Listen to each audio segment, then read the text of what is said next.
Bonsoir frères et sœurs. Vous m'entendez bien, oui? Bien. Écoutez, je suis ravi de savoir que vous êtes là. Et je pense que si vous êtes là, c'est que vous êtes passionné par la personne de Jésus-Christ, n'est-ce pas? Nous avons tellement de choses à apprendre sur la personne du Christ. Vous savez, il y a deux attractions dans l'univers, en tout cas sur cette terre, il y a deux attractions. Il y a l'attraction du monde et l'attraction de la personne du Christ. Donc si nous n'explorons pas la personne du Christ, ce sera forcément l'attraction du monde qui va l'emporter. C'est pour ça que moi j'aime beaucoup travailler la personne du Christ. Et il s'est révélé à la croix, Dieu s'est révélé à la croix. Et Dieu a dit voilà qui je suis. Et c'est pour ça que quand je travaille les Écritures, c'est un ami théologien qui m'a appris cela, je travaille toujours avec 4 clés, personnellement. C'est-à-dire que quel que soit le texte que je prends, pour essayer, pas simplement d'acquérir de la connaissance, parce que ce que j'aime, moi, c'est travailler les cœurs. Parce que nos cœurs sont malades. Et c'est nos cœurs qui ont besoin d'être guéris. La connaissance, nous l'avons. Et nous sommes assez fiers, d'ailleurs, et particulièrement de notre connaissance prophétique. Mais est-ce que ça a fait un peuple amoureux? J'en sais rien. Mais moi, ce que j'essaie dans mes messages, c'est de travailler les cœurs. De travailler les cœurs. Et les 4 clés, donc n'importe quel texte, je prends la clé de la croix, je regarde ce que ce texte peut m'apprendre sur la croix, lumière, l'incarnation, sanctuaire, l'incarnation des 2 Adams, le conflit cosmique et l'épouse que le Christ recherche. Voilà. Je travaille toujours avec ces 4 clés, en plus de ce qu'on nous apprend, le contexte du texte, etc., etc. Oui, parce que moi, ce que je veux, c'est... J'ai dit à Dieu, moi, ce que je veux, c'est pas être intelligent. Ce que je veux, c'est être amoureux de toi. Alors j'en profite parce que je sais que j'ai souvent des frères et des sœurs qui viennent me dire, qui me disent, tu sais, ton père était tout le temps là, on priait pour ses enfants, on priait pour ses enfants, on priait pour ses enfants. Donc je tiens quand même, j'ai déjà longuement, j'ai passé des nuits à remercier Dieu, mais je tiens à remercier, en tout cas dans cette église, les frères et les sœurs qui ont prié avec mon père pour que ses enfants disent oui un jour à la grâce. Et vous connaissez ce texte d'Éphésiens 3, 19 ou 20, à celui qui peut faire par la puissance qui agit en vous infiniment plus de ce que nous pensons. Et donc, je voudrais dire à ceux qui ont des enfants et qui sont dans le monde de continuer à persévérer, à prier. Moi, je sais, j'ai compris que Dieu avait pris la vie de mon père parce que c'était la seule chance qui restait à Dieu de pouvoir entrer dans mon cœur. Et donc, j'essaye de passer ma vie de reconnaissance et d'appréciation de cœur. Et quand j'ai appris à connaître Christ à la croix, je peux vous assurer que c'est quelque chose d'incroyable. Alors, vous vous souvenez que hier, nous avons vu ce Dieu qui, dans l'incarnation, nous aime d'un amour tellement scandaleux qu'il est devenu, nous avons vu ça dans le psaume 22, il est devenu le ver de terre, le Dieu ver de terre, 2 Corinthiens 5, 21, le Dieu péché, Galates 3, 13, le Dieu maudit. Nous avons vu le Dieu de la grande détresse, Isaïe 63, 9, je crois. Le Dieu monstre intérieurement et extérieurement, Isaïe 52, 14. Le Dieu que j'aime bien dire serviteur, esclave. Vous savez, lorsque j'ai compris que j'avais été créé pour que Dieu me serve, c'est pas incroyable ça? Nous avons été créés pour... Il y a plein de textes qui le disent. Il y a des textes qui disent celui qui veut être le premier, qu'il soit l'esclave. Mais c'est qui le premier dans l'univers? C'est Dieu. C'est incroyable. Et le Dieu enfant. Alors aujourd'hui, nous allons... Le sujet, pour continuer un petit peu, se trouve... pourquoi j'ai appelé ça le journal intime de Golgotha? Parce que j'ai essayé de travailler quelles étaient les dernières pensées du Christ avant de mourir, avant d'expirer, avant de descendre dans la tombe. Et qu'est-ce que j'entends par là? Oui, le journal intime, peut-être que quand nous étions jeunes, nous avions tous un journal intime. Donc essayer de pénétrer, parce que c'est ce que Dieu veut, ses pensées. comment le Christ se voyait-il? Comment le Christ se concevait-il? Comment le Christ se percevait-il avant d'expirer? Alors j'aurais pu choisir peut-être le verset le plus bouleversant de la Bible, c'est lorsqu'il s'écria « Mon Dieu, pourquoi m'as-tu abandonné ?» Mais j'ai choisi un passage dans Ésaïe 53, et je crois que c'est au verset 8, où il est dit qu'il a été enlevé par l'angoisse et le châtiment. Il a été enlevé par l'angoisse et le châtiment. Alors, avant d'entrer, je voudrais quand même poser peut-être quatre fondations.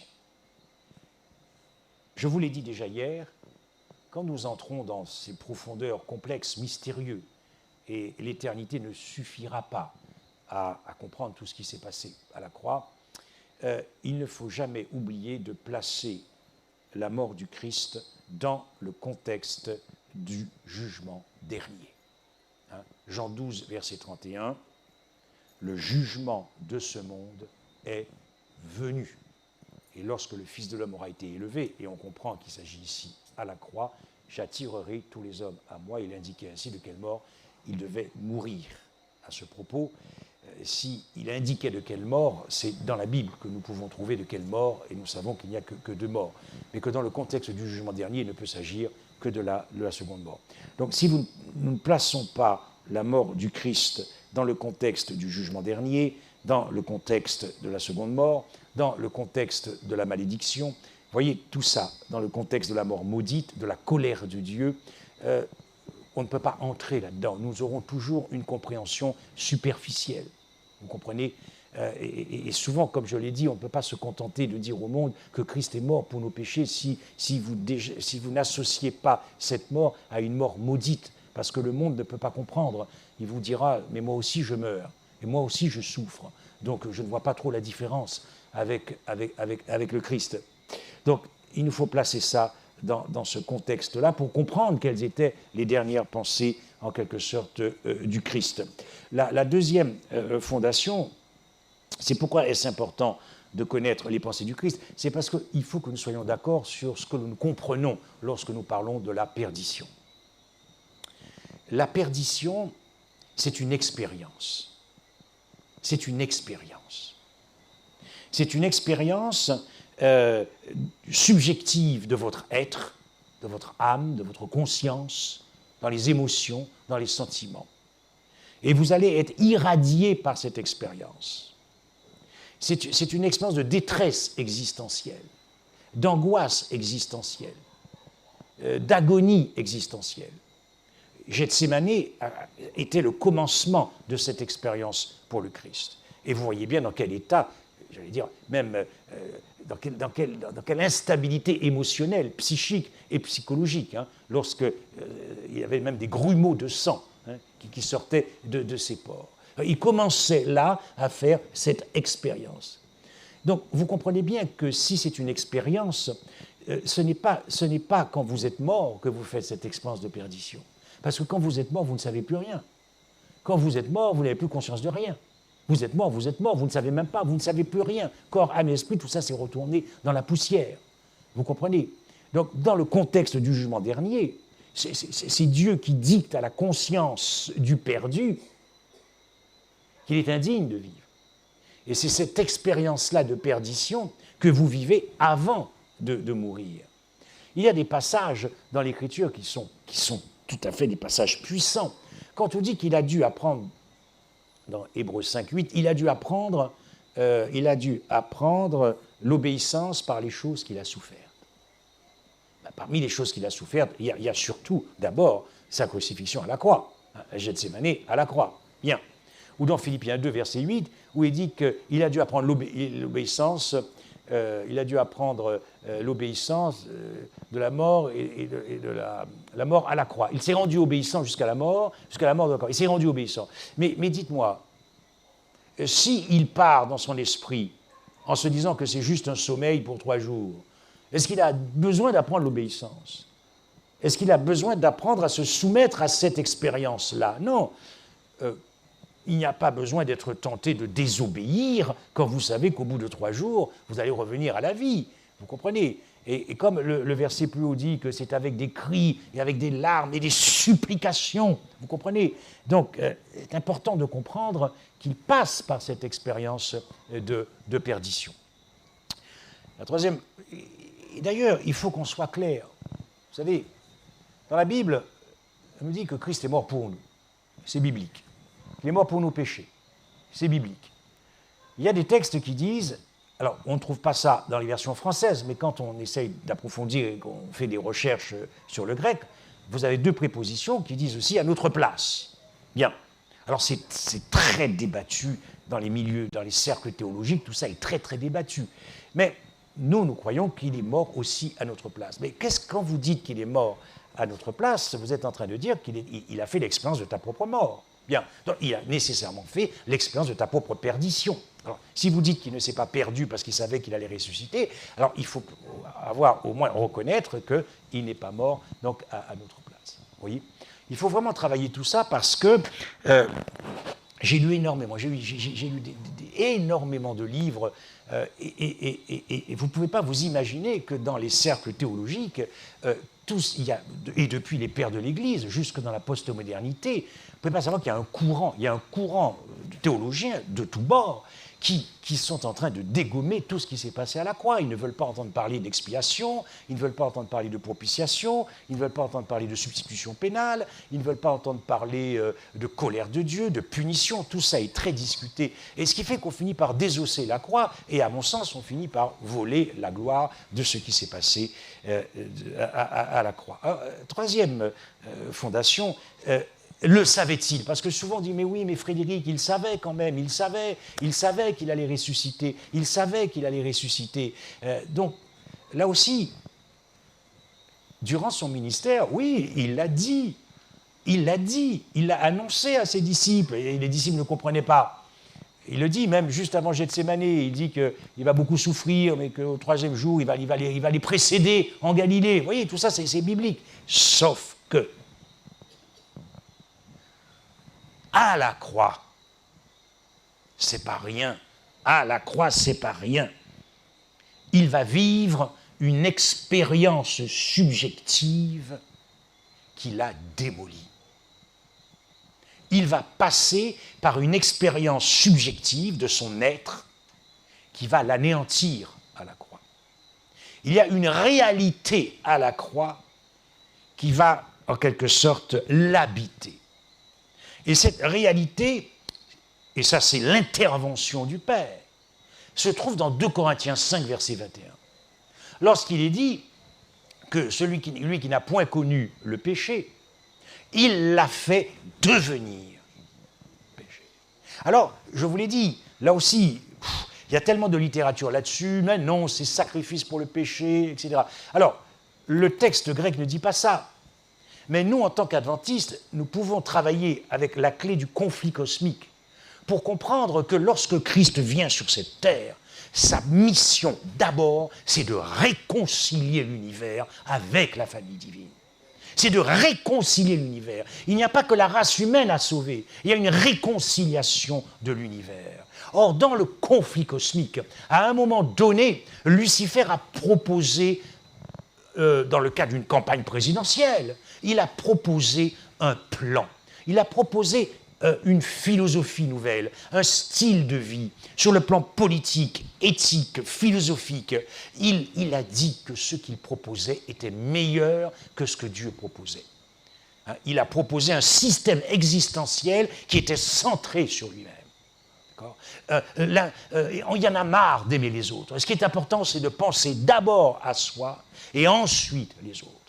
Cette loi d'amour, il disait, mais personne ne peut la respecter parce que de toute façon, elle ne rend pas heureux. Ce qui rend heureux, c'est de penser d'abord à soi-même. Bien. Donc, il a fallu que le Christ récupère en lui ce principe au-dedans de lui, le combattre, l'affronter, le combattre et le vaincre.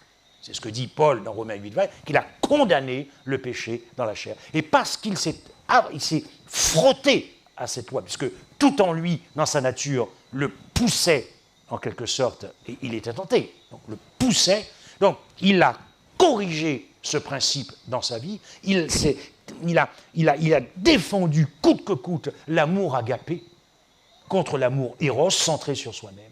Il a démontré que cet amour agapé est plus puissant et plus fort. Et donc, à partir du moment où il avait vaincu cet amour agapé, il pouvait ensuite détruire le péché à la croix.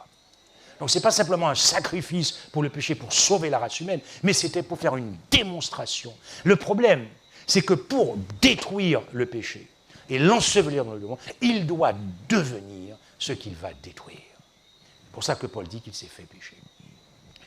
Alors, lorsque vous considérez cette mutation du Christ par amour pour toi, car Dieu intervient, c'est Dieu qui le fait devenir péché.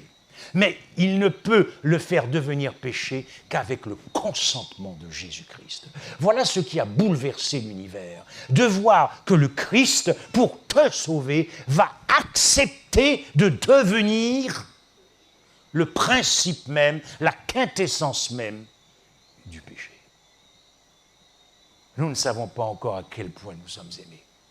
Sinon, Dieu serait déjà revenu, puisqu'il aurait déjà trouvé son épouse qu'il cherche depuis 6000 ans. Une épouse spéciale. C'est incroyable, cette affaire. Donc, cette mutation vers le péché, cette métamorphose dans le péché. Sauf que quand vous dites, alors, le savait-il, à la croix, c'est à qui vous posez cette question? À Christ ou au péché? Parce que si vous posez la question au péché, est-ce que tu sais que tu vas revenir à la vie dans 3 jours? Qu'est-ce que le péché va vous répondre? Il n'y a pas de vie dans le péché. Il n'y a que la mort dans le péché. Il n'y a pas d'espoir de résurrection dans le péché. Vous comprenez? Donc le savait-il, c'est à qui tu causes là? Parce que Christ est devenu le péché. La totalité de son être. Voyez? Vous savez ce que je suis en train de vous dire là? Ça a bouleversé les anges. Ça a bouleversé l'univers. Est-ce que ça a bouleversé nos cœurs?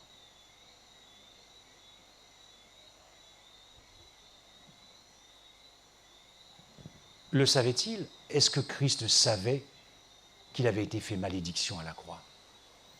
Est-ce qu'il le savait? Bien sûr que si. C'est lui qui a donné la loi de Moïse à Moïse, dont il est écrit « Maudit est quiconque est pendu au bois », Deutéronome 21, verset 23. Donc il le savait. Il savait qu'il était maudit. D'ailleurs, c'est pour ça que les Juifs ont voulu le crucifier et sont passés. Parce que pour un blasphème, la loi de Moïse, ce n'est pas la crucifixion. La crucifixion n'était pas dans la législation pénale des Juifs, c'était la lapidation. Mais les Juifs se disaient qu'en faisant en sorte que le Christ soit pendu au bois, les Juifs ne reconnaîtront jamais le Messie comme le Fils de Dieu, parce qu'il est impossible que le Fils de Dieu soit maudit. Et pourtant, c'est ce qui s'est passé. Et Paul récupère ce texte et dit, si vous ne pouvez pas comprendre, vous allez comprendre. Qu'est-ce que ça veut dire quand je dis que Christ a été fait malédiction pour nous? Selon ce qui est écrit, maudit est quiconque est pendu au bois. Donc il le savait.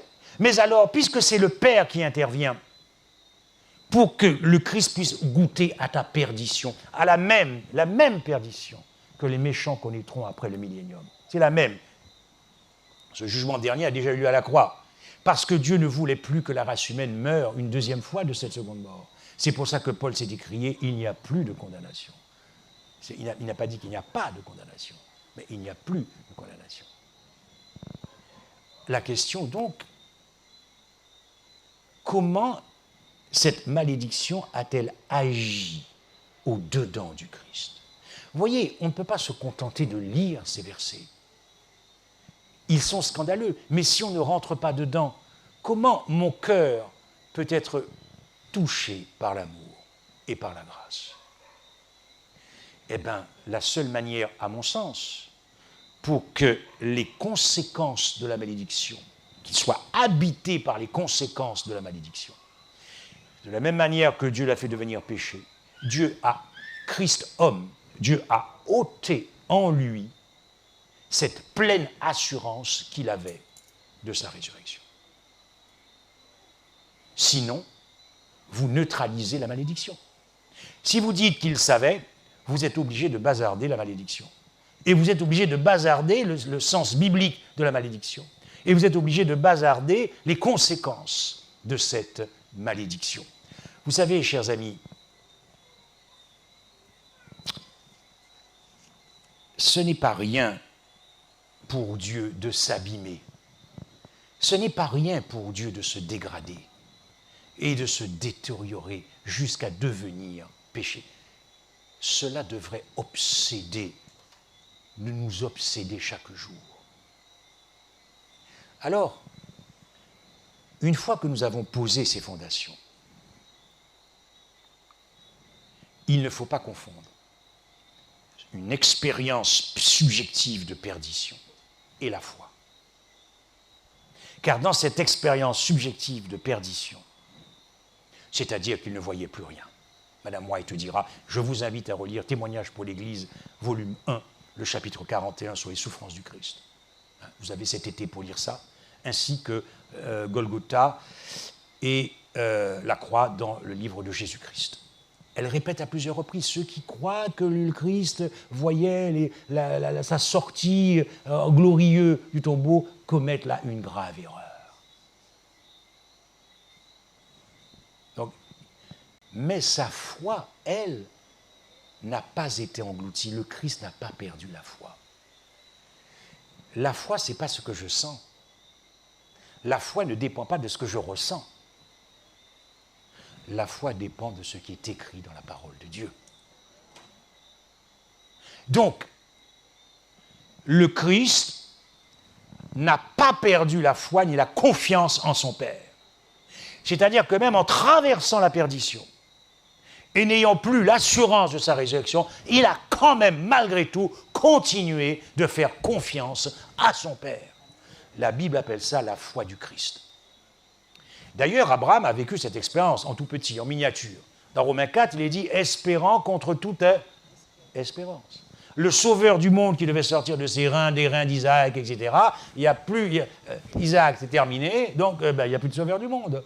Donc, mais Abraham a continué d'espérer contre toute espérance, sauf que le Christ a vécu ça en plus grand, hein, en plus grand, parce qu'il traversait la perdition. Voilà pourquoi il triomphe de la seconde mort par la foi et parce qu'il a continué d'aimer son Père. Et parce qu'il a continué de t'aimer, il n'est pas redescendu de la croix. Alors, il faut bien distinguer cette expérience subjective qui était la nôtre et la foi. Voilà, maintenant que nous avons posé à peu près les fondations, je voudrais maintenant revenir sur ce texte. Il a été enlevé par l'angoisse et le châtiment. Il a été enlevé par l'angoisse, l'agonie, la détresse. Donc nous savons que ce qui a arraché sa vie, ce qui a ôté sa vie, ce ne sont pas les tortures physiques de la croix. Ce qui a arraché sa vie, ce qui a torturé, torturé son âme, c'est l'angoisse, l'agonie, jusqu'à en mourir. Lorsqu'il dit que mon âme est triste, le mot est très faible en français, jusqu'à en mourir, nous savons donc que ce qui a arraché la vie de Jésus-Christ à la croix, c'est l'angoisse. D'ailleurs, je fais une petite parenthèse. Vous savez, quand Platon raconte la mort de Socrate, Socrate, naturellement, était un des pères de la doctrine démoniaque de l'immortalité de l'âme. Bien. Sauf que Socrate croyait en cette doctrine. Il y croyait. Mais ce n'était pas un philosophe qui se contentait de croire. Il vivait dans ses entrailles ce qu'il croyait. Donc lorsque, condamné, il a pris le poison, eh bien, le mec était tranquille. Le mec ne flippait pas. Il n'a pas agonisé. Parce qu'il disait à ses disciples, mais moi, il y a quelque chose après la mort. Mon âme va aller se balader, je ne sais pas où d'ailleurs, mais toujours est-il que, tranquille le chat.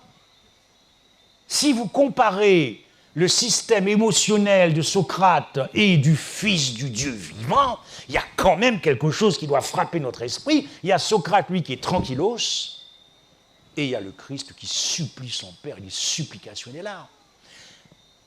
Alors, Socrate croyait en une fausse doctrine, mais il vivait cette doctrine. Nous, nous croyons à la résurrection des morts. Alors pourquoi nous flippons quand la mort vient nous surprendre? Vous voyez, il ne faut pas trop fusiller les philosophes, hein, parce qu'ils sont peut-être plus authentiques que nous. Ils croient en des choses qui sont fausses, mais au moins ils vivent ce qu'ils vivent. Nous, nous croyons dans nos vérités, mais est-ce que nous les vivons? Nous les vivons. Car c'est vrai qu'après tout, et peut-être moi le premier, s'il m'arrive quelque chose de très grave, je suis le premier à dire, Seigneur, qu'est-ce que tu vas faire là? Non, non, non, non, non, je ne vais pas mourir là, attends, j'ai pas fini de travailler pour toi. D'accord. Mais quelquefois, quand le monde nous observe, est-ce qu'il se dit, mais est-ce qu'il croit vraiment à la résurrection des morts? Donc je referme la parenthèse. En tout cas, pour le Christ, le texte ne nous dit pas qu'il a été enlevé dans la joie de l'anticipation de sa résurrection. Ce n'est pas ce que le texte nous dit. Le texte nous dit qu'il a été enlevé par l'angoisse. Incroyable cette affaire. Par l'angoisse, chers amis. Par la détresse. Parce que précisément, dans cette expérience subjective qui était pour lui comme un étonnement, d'ailleurs c'est pour ça qu'il a poussé ce cri. Mon Dieu, pourquoi m'as-tu abandonné?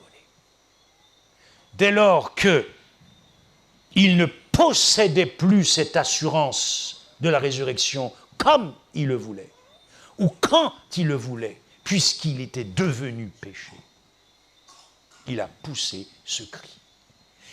Et le texte ajoute, pour comprendre cette angoisse, qu'il a été enlevé par l'angoisse et le châtiment. De quel châtiment parlons-nous? Le châtiment qui nous donne la paix. Ésaïe dit, le châtiment qui nous donne la paix est tombé sur lui. Le jugement dernier. Donc, toute la race humaine est en Christ, le deuxième Adam, et donc le Christ subit, il est frappé par ce jugement dernier. Et ce jugement dernier, quel est le verdict? Quelle est cette décision de justice qui frappe le Christ? Tu es indigne de vivre, tu es indigne d'exister, et tu es digne de mourir. C'est ça le jugement dernier. Donc, tu es indigne de vivre en la présence de Dieu. Et il va s'écrier, mon Dieu, pourquoi m'as-tu abandonné? Donc c'est en tant que perdu, voilà quelles étaient les dernières pensées qui ont occupé le Christ. C'est en tant que perdu qu'il va descendre dans la tombe avant d'expirer. D'ailleurs, je refais une petite parenthèse en disant qu'il faut bien distinguer l'expérience subjective de la perdition et sa foi. Parce que Luc dira, dans le chapitre qui concerne la crucifixion, « Père, je remets mon esprit entre tes mains. » Ça, c'est la foi qui triomphe. C'est la foi. C'est la foi. En pleine perdition. Et l'évangéliste Jean dira, il s'écria, tout est accompli. Cette foi du Christ, nous en aurons besoin. Car quand nous allons traverser la grande détresse, nous aurons aussi le sentiment d'avoir été abandonnés par Dieu. Donc si nous n'avons pas cette foi du Christ, ça va être craignos. Vous comprenez? Beaucoup lâcheront la main du Seigneur. Beaucoup croiront qu'ils avaient la foi du Christ. Ce n'est pas la même chose que la foi en Christ. Mais ici, vous voyez, c'est cette foi qui vient en opposition, qui vient en contradiction avec ce que vous ressentez et ce que vous sentez. Moi je lui dirais, Jésus, t'es quand même un mec extraordinaire. Parce qu'en pleine perdition, ne pas perdre la foi, c'est balèze. Je ne sais pas pour vous, mais moi je trouve ça sacrément costaud. Continuer à faire confiance en son Père et continuer surtout à t'aimer. Et continuer à t'aimer, coûte que coûte, quoi que cela lui coûte, à tout prix et à n'importe quel prix. Quand ça pénètre votre cœur, le monde n'a plus aucun attrait pour vous. Zéro. Zéro. Il n'a plus d'attrait, c'est pas possible. C'est pour ça que Jésus dit à ceux qui comprendront, j'attirerai tous les hommes à moi, à la croix.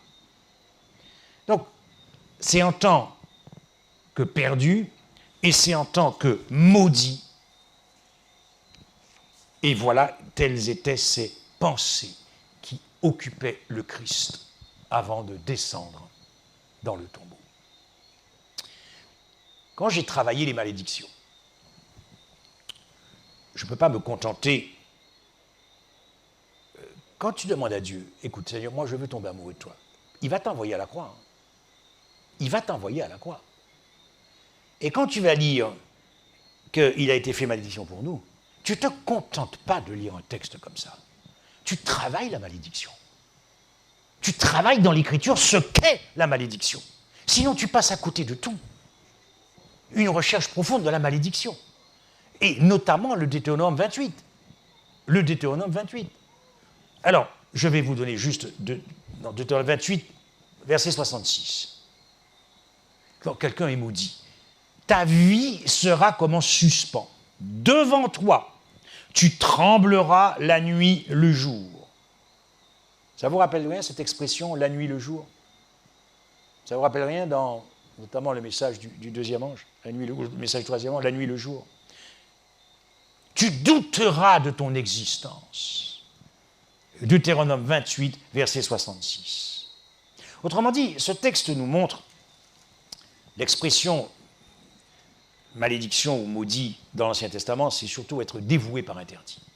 C'est surtout cette expression-là qui est utilisée, souvenez-vous, des guerres avec Josué, tu ne toucheras pas ça, tout ça, ce sera dévoué par interdit, etc. C'est la malédiction, c'est la même chose que maudit, être dévoué par interdit. Donc c'est être dévoué à la destruction totale, c'est être dévoué à l'anéantissement.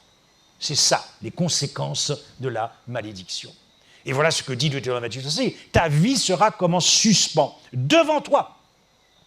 Devant tes yeux, c'est la porte de la malédiction qui se referme. Il n'y a plus d'espoir, il n'y a plus d'espérance. C'est la malédiction. C'est le sens. Tu n'as plus d'avenir, tu n'as plus de futur, tu ne vois plus ce qui vient après, tu ne vois plus rien parce que tu es fait malédiction.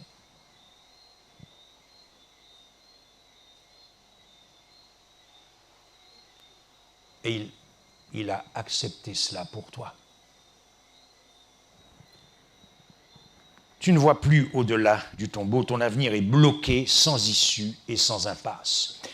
Dans Deutéronome 28, verset 23, il est dit « Le ciel sera sur ta tête d'airain, de bronze, et la terre sous toi sera de fer. » Vous voyez, on vous dit que le ciel, l'accès est fermé pour le ciel, et la terre aussi.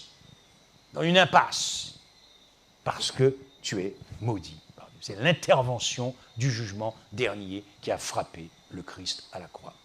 Parce que c'est lui qui devait déguster tout cela à ta place. Parce que Dieu, malgré notre rébellion contre Dieu, Dieu a préféré que ce soit son Fils qui déguste tout cela à notre place. Nous étions en lui et avec lui, mais c'était lui seul qui faisait cette expérience subjective du délaissement de Dieu, du rejet de Dieu, de l'abandon de Dieu et de la disgrâce. Il n'y a pas d'innocent à la croix. Dieu ne peut pas condamner un innocent, et encore moins un innocent à la place des coupables. C'est contraire à la loi, et c'est contraire à ce que disent les prophètes. Lorsque nous exaltons la justice divine, ne seriez-vous pas scandalisés si on condamnait à la chaise électrique votre enfant pour un crime qu'il n'a pas commis? Ne seriez-vous pas scandalisés?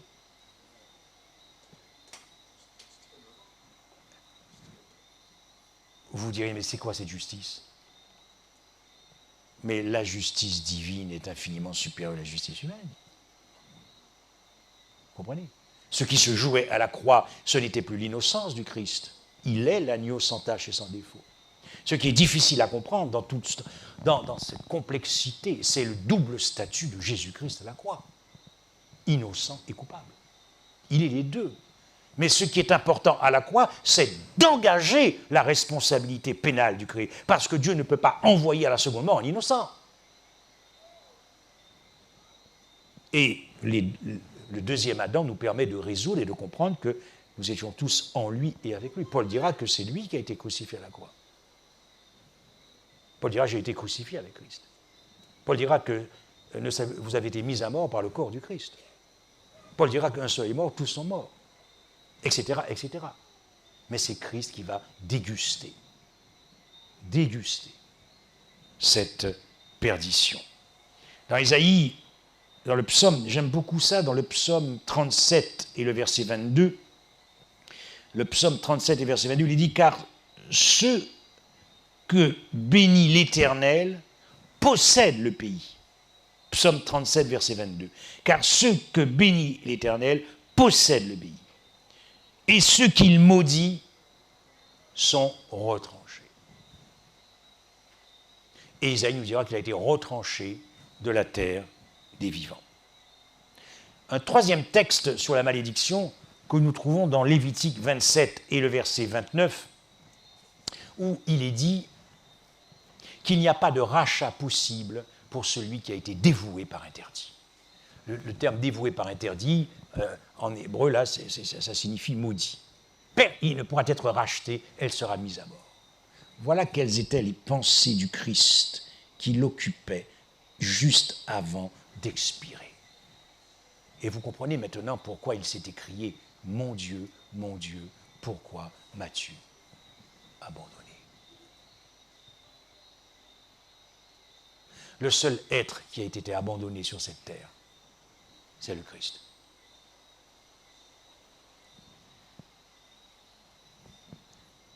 Regardez ce qui est dit dans Lamentation. Quand j'ai découvert que la détresse existentielle, en quelque sorte, la détresse existentielle de Jérémie, à cause de la déportation d'Israël à Babylone, en réalité, ce qui est intéressant, c'est qu'on se rend compte très rapidement que cette détresse existentielle dépasse l'expérience subjective du prophète Jérémie. Et que ces lamentations nous permettent de comprendre ce qui s'est passé dans la tête du Christ avant d'expirer. Regardez bien ce qui est dit dans les quelques versets dans Lamentation 3. On va commencer au verset 1. « Je suis l'homme qui a vu la misère sous la verge de sa fureur. » Parlons ici de la colère de Dieu. C'est Zacharie qui dit « Je frapperai avec l'épée mon berger, mon pasteur. » Il m'a conduit, verset 2, mené dans les ténèbres. Vous voyez, il n'y a pas d'avenir. Il n'y a pas de futur. Il m'a mené dans les ténèbres. Verset 6. Il me fait habiter dans les ténèbres. Verset 7. Il m'a entouré d'un mur pour que je ne sorte pas. J'ai beau, verset 8, crier et implorer du secours, le psaume 22. Mon Dieu, pourquoi m'as-tu abandonné et n'écoutes-tu pas mes plaintes, etc. Il ne laisse pas accès à ma prière. C'est terminé. Vous êtes sous la disgrâce. Vous avez été fait malédiction. C'est terminé. Verset 9, il a fermé mon chemin avec des pierres de taille. Verset 11, il m'a jeté dans la désolation. Verset 17, tu m'as enlevé la paix, je ne connais plus le bonheur. Regardez ce qui est dit dans Jonas. Dites-moi, quand Jonas a été englouti par ce grand poisson? Bon, c'est vrai qu'il faut croire en Dieu pour croire en cette histoire. Il faut croire en Dieu, n'est-ce pas? Si je raconte ça à quelqu'un, dehors, il dit « T'as bu? Qu'est-ce qui s'est passé ?» Dites-moi, quand Jonas a été englouti, est-ce qu'il savait qu'il allait ressortir 3 jours après ou pas? Non. Et pourtant, il est ressorti. Mais l'expérience qu'il a faite, c'était une expérience de perdition. Le fait qu'il soit ressorti n'a pas annulé ce qu'il a vécu. Que le Christ ressuscite ou pas, il a fait la même expérience de perdition à la croix. La même. La même que feront. C'est ça prendre ta place. C'est ça porter tes péchés. C'est ça porter la culpabilité de tes péchés. C'est ça porter ta condamnation. C'est ça porter ta punition. C'est ça porter ton châtiment. C'est ça porter ta mort. Sinon, il n'a pas pris notre place. Dans Jonas, chapitre 2, l'Éternel fit venir un grand poisson pour engloutir Jonas. Bien. Et donc Jonas s'est mis à invoquer l'Éternel. C'est le Christ qui prie à la croix. prie. D'ailleurs, à Gethsémani, il avait commencé par dire « Éloigne de moi cette coupe ». Vous voyez, quand on dit qu'il a dû apprendre l'obéissance par les choses qu'il a souffert, il était en train d'apprendre l'obéissance. Parce que tout en lui le poussait à désobéir. Parce que cette coupe, c'était la coupe de la perdition, ce n'était pas une coupe de 3 jours. Tu n'as pas besoin de désobéir à Dieu si tu pars que pour 3 jours. Vous comprenez? Et donc Jonas se retrouve un peu dans la même situation, toute proportion gardée. Dans ma détresse, j'ai invoqué l'Éternel. Et regardez comment il parle de son expérience subjective de perdition. Il parle du séjour des morts, j'ai crié. Et ce qui m'intéresse, c'est le verset 5. Je disais, je suis chassé loin de ton regard. Mon Dieu, pourquoi m'as-tu abandonné? Je suis chassé loin de ton regard. Et le verset 7. Je suis descendu jusqu'aux racines des montagnes. Les barres de la terre m'enfermaient pour toujours. Voilà ce qui se passe dans la tête de quelqu'un qui se sait perdu. Surtout quand vous êtes crucifié à la croix et qu'il y a une intervention divine pour vous frapper de la malédiction. Maintenant, regardez quelque chose avec moi aussi. Dans Job, au chapitre 3. Job au chapitre 3. Après cela, Job ouvrit la bouche et maudit le jour de sa naissance. Il prit la parole et dit « Périsse le jour où je suis né ». Incroyable. Vous voyez, les auteurs de la Bible savent ce que c'est qu'être maudit. C'est une destruction de la vie. Il n'y a pas de retour possible. C'est une destruction de la vie. Et donc, quand Job, traversant ses épreuves, maudit le jour, c'est comme s'il regrette d'être venu à l'existence. Puisqu'il dit maudit que le jour soit né, il regrette d'être venu à l'existence. Le Christ, lui, n'a pas regretté d'être venu à l'existence.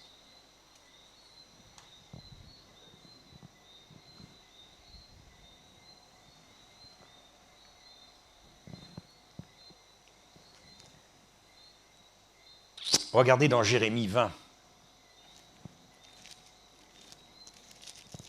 Dans Jérémie 20, à partir du verset 14. Là, j'essaie de travailler avec vous les conséquences de ce qu'on comprend par malédiction. Jérémie 20, verset 14. Donc c'est toujours pareil, c'est la détresse du prophète Jérémie. Verset 14. « Maudit soit le jour où je suis né. Que le jour où ma mère m'a enfanté ne soit pas béni. Maudit l'homme qui porta cette nouvelle. » Il est en train de regretter son existence. Il est en train de regretter d'être venu à l'existence. Donc, verset 15. « Maudit soit l'homme qui porta cette nouvelle à mon père. Il t'est né un enfant mâle, etc. » Verset 17. « Que ne m'a-t-on fait mourir dans le sein de ma mère? Que ne m'a-t-elle servi de tombeau? Que n'est-elle restée éternellement enceinte? Pourquoi je suis sorti du sein maternel? » Vous voyez le sens biblique de la malédiction. Alors pour terminer sur les dernières pensées qui ont occupé le Christ avant de mourir, ayant été arraché par l'angoisse et le châtiment, regardez dans les psaumes, il y a des psaumes qui sont incroyables. Au travers de la détresse et des épreuves de David, on voit comment le Saint-Esprit essaye de montrer un peu ce que le Christ, lui, va ressentir. Dans le psaume 15, psaume 18, au verset 5. Le psaume 18 à partir du verset 5. « Les liens de la mort m'avaient environné. » Observez bien les mots et les verbes qui sont utilisés. « Et les torrents de la destruction m'avaient épouvanté. » Il a été enlevé par l'angoisse. « Les liens du sépulcre m'avaient entouré. Les filets de la mort m'avaient surpris. » Dans le psaume 55, regardez bien ce qui est écrit dans le psaume 55, à partir du verset 5. « Mon cœur tremble au-dedans de moi, et les terreurs de la mort me surprennent.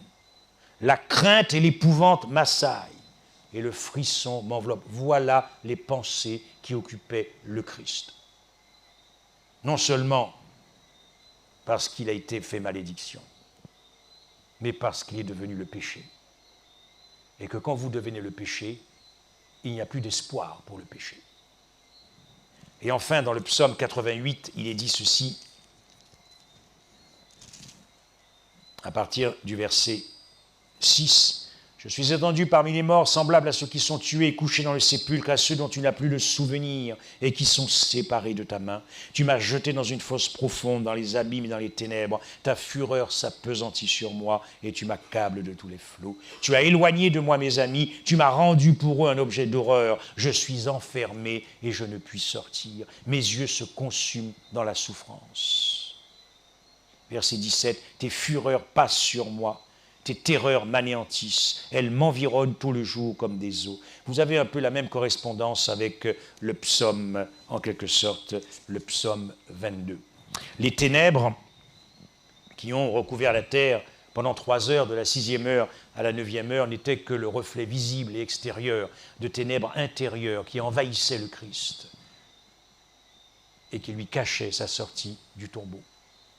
Il perdait prise avec la réalité. Il perdait prise avec l'avenir. Et je dirais que cette assurance, cette pleine assurance qu'il avait perdue, il était devenu un mutant. Il avait muté, il avait métamorphosé en devenant le péché. Eh bien, cette assurance se dérobait sous ses yeux, comme dans un tremblement de terre, lorsque le sol se dérobe sous vos pieds. Et ce qui est absolument touchant et bouleversant, c'est le démantèlement de la famille divine, la dislocation de la famille divine, le démembrement de la famille divine. Cette communauté d'êtres qui avait vécu de toute éternité, le Père, le Fils et le Saint-Esprit, cette relation d'amour, l'un toujours centré sur l'autre, l'autre sur l'un, etc., cette confusion d'êtres, ce cercle divin, ce trio divin, cette triade divine, le circuit divin, qui a été ébranlé à cause de nos péchés. À cause de nos péchés. Cette famille divine qui est brisée, qui est fracturée, qui est cassée, car là j'ai parlé naturellement de l'agonie du Fils. Je n'ai pas parlé de l'agonie du Père. Et je n'ai pas parlé de l'agonie du Saint-Esprit. Relation brisée, fracturée, cassée. Lorsque le Fils s'écria « Mon Dieu, pourquoi m'as-tu abandonné ?» Ce n'est pas seulement un abandon ontologique, dans le sens où, puisqu'il est devenu la personnification même du péché, il ne peut plus faire partie de la famille divine. Il y a une crise ontologique ici, une crise d'être, que nous allons étudier pendant toute l'éternité. Mais n'attendons pas l'éternité, car la vie éternelle, donc ça a commencé. L'éternité a commencé pour nous. C'est la connaissance de Dieu. Et Dieu s'est révélé à la croix. Et lorsque le Fils de l'homme aura été élevé, vous connaîtrez qui je suis. Dans Jean 8, verset 28. Mais je pense pour ma part aussi qu'il y a eu un abandon affectif. Parce que qu'est-ce que Dieu voit à la croix? Je ne sais pas si quelqu'un a une petite pièce de monnaie, un petit 50 centimes ou 10 centimes d'euros. Ce n'est pas pour mendier, c'est juste pour une petite démonstration. Bon, une petite pièce. Ah, c'est gentil. Mais tu m'as donné beaucoup là, c'est bien. Bien. Vous voyez, il y a un côté pile, un côté face. Le côté pile, c'est celui-ci est mon fils bien-aimé, en qui j'ai mis toute mon affection. Et le côté face, c'est tu es devenu péché. Donc, qu'est-ce que Dieu regarde à la croix? Le côté pile ou le côté face? Ben, c'est le côté face. Or, Dieu déteste le péché.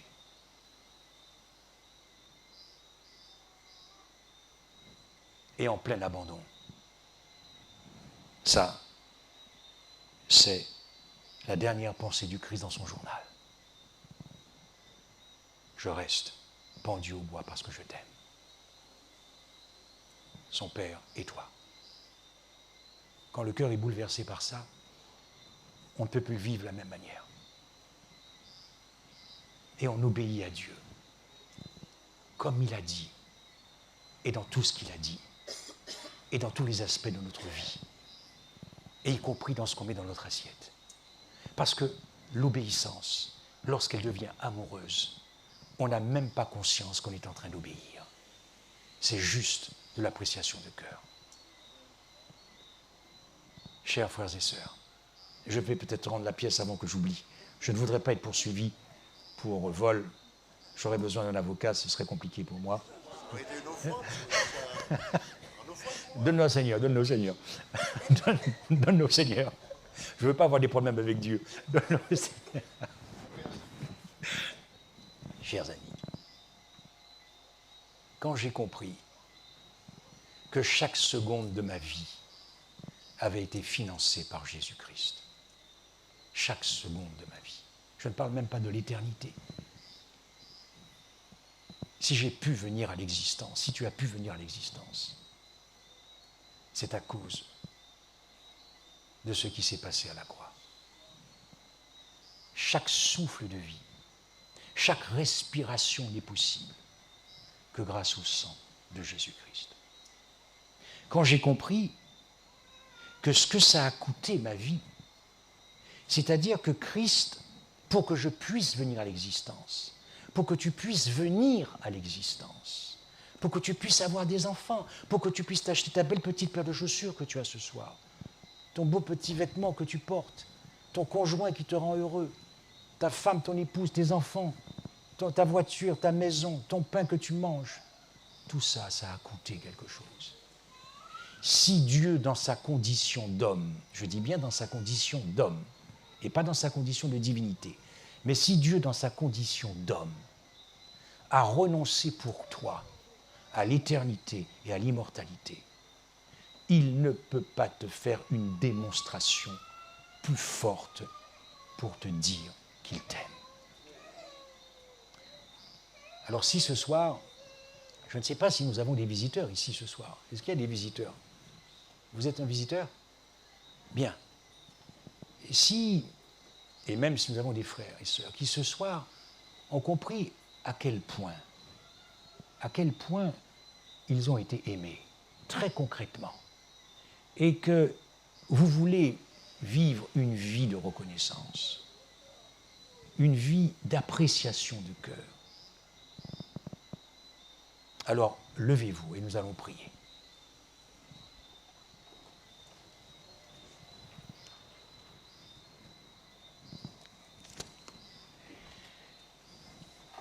Oh Jésus, il n'y a pas de mots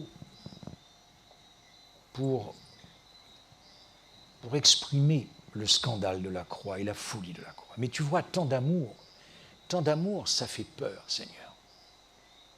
De nous aimer à ce point scandaleusement.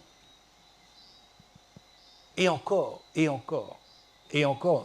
nous n'avons encore rien dit sur les profondeurs de ton sacrifice.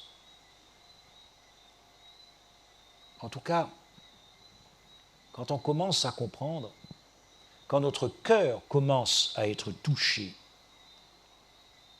bouleversé, il l'est quotidiennement. Et cet amour qui envahit notre être nous pousse à vivre pas seulement pour la récompense ne transforme pas les caractères. La récompense de la vie éternelle, ça ne transforme pas.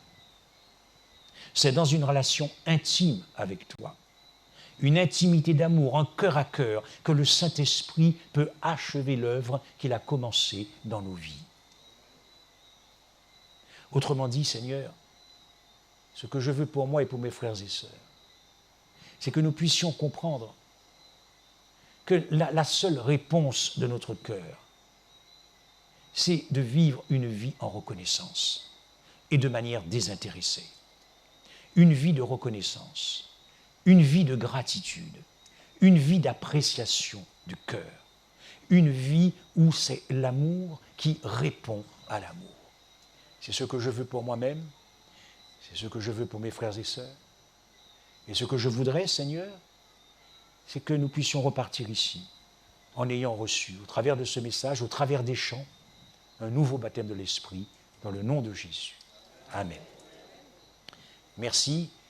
Et demain soir, c'est un thème qui va aussi beaucoup nous bousculer. Je crois qu'il s'appelle le déluge, la croix, le retour du Christ, le paradis, la mission. Qu'en pensez-vous? Bonne soirée.